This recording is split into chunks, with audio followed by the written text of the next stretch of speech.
तर आज आपण आहे ना कोकणी पद्धतीने मेथीची भाजी कशी बनवायची ते बघणार आहोत अगदी थोड्या साहित्यामध्ये। तर इथे मी एक जोडी मेथीची भाजी घेतलेली, ती व्यवस्थित साफ केली, त्यानंतर त्याला स्वच्छ धुवून मी अशी बारीक चिरून घेतलेली आहे। त्यानंतर इथे 2 मीडियम साइजचे कांदे मी बारीक चिरलेले आहेत आणि 2 हिरव्या मिरच्या मी बारीक करून घेतलेल्या आहेत। तर इथे मी कढई ठेवली आहे, याच्यामध्ये 1 चमचा तेल घालते, म्हणजे 1 पळी।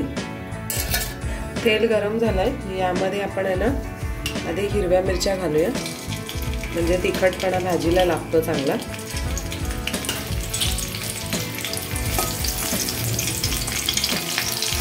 मिरच्या थोड्याशा भाजल्या गेल्या तर ह्याच्यामध्ये आपण जे कांदे चिरून घेतलेले ते घालूया।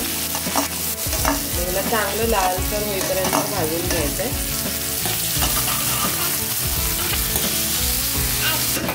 कांदा थोडासा भाजत आलाय तर आपण ह्याच्यामध्ये चवीनुसार मीठ घालूया, म्हणजे कांदा अजून पटकन भाजेल। कांदा चांगला भाजला गेला, आता ह्याच्यामध्ये आपण भाजी घालूया।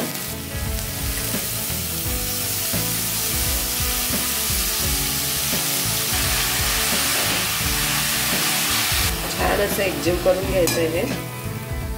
भाजी व्यवस्थित मिक्स करून झाली आहे, आता ह्याच्यावरती आपण झाकण लावूया आणि याला 5 मिनिटं चांगली वाफेवरती शिजून देऊया। तर आता आपली 5 मिनिटं झालेली आहेत, उघडून बघूया आपण। हे बघा छान भाजी शिजली गेली आहे। आता ह्यामध्ये आपण आहे ना ओलं खोबरं घालूया। आता यामध्ये किसलेलं ओलं खोबरं घालते मी।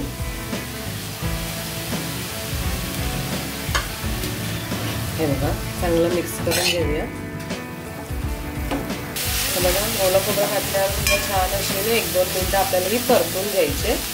आणि ओलं खोबरं मी अर्धी वाटी घातलेलं आहे, तुम्ही तुमच्या गरजेनुसार कमी जास्त करू शकता। आम्ही थोडं जास्त खातो म्हणून मी जास्त घातलं। हे बघा 2 मिनिटं चांगली भाजी परतवून घेतलेली आहे। आता गॅस बंद करूया आणि आपली भाजी तयार झालेली आहे। तर तुम्ही सुद्धा अशा साध्या सोप्या पद्धतीमध्ये करून बघा। व्हिडिओ आवडला असेल तर व्हिडिओला नक्की लाईक करा आणि चॅनलला सबस्क्राईब करायला विसरू नका। थँक्यू।